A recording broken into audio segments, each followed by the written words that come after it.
I'm in 0804 Spring, and we are talking about the Spring automation in the Duik Automation Toolbox. The Spring tool adds an extra bounce to any motion your property already has, much like a spring. This is based on any motion that already exists and can be added based on either the keyframes or parenting depending on the settings you use. I'm going to go ahead and just hit the space bar to preview this animation, and I've got my little guy here being booped on the nose and falling over. I'm going to go ahead and move my work area down to about 2.5 seconds so I'm not previewing this entire 5 seconds.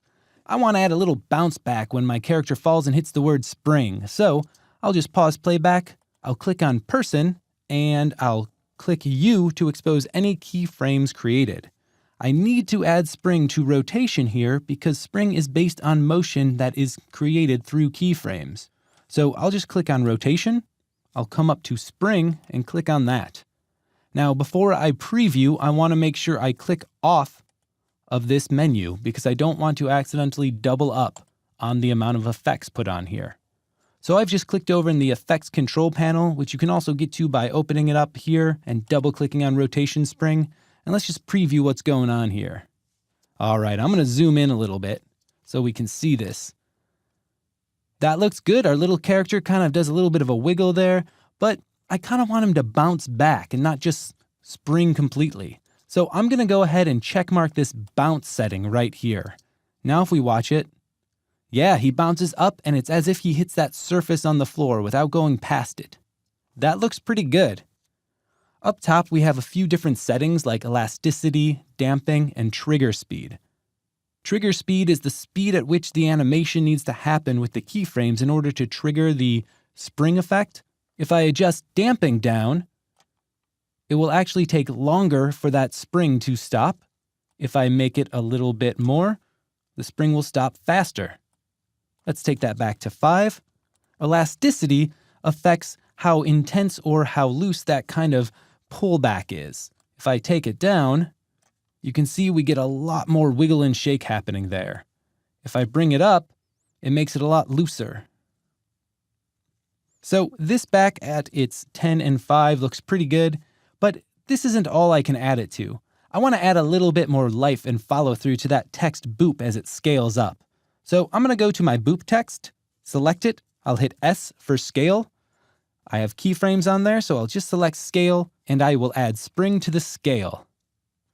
If we look at it, it kind of flies up now. I'm going to zoom in a little bit on that boop text. Let me move down by holding down the space bar. It's a little bit too strong with the elasticity or the damping, so I'm going to try bringing down the elasticity something like 3.5. Oh, that looks a lot better.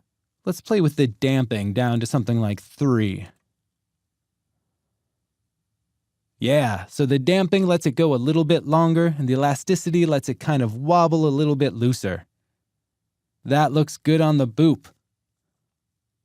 The last thing I want to play with is this dot on the eye.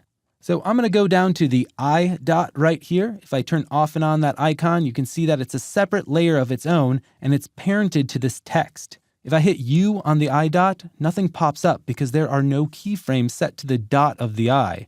If I hit U on the spring text, which it's parented to, we can see that there are keyframes set to that. Now, you don't necessarily need to have keyframes on a layer to add spring to it. You can add it as long as it's parented to a layer that does have motion on it. So I'm going to hit P on the eye dot, and I'm going to select position there, and I'm going to go ahead and add spring.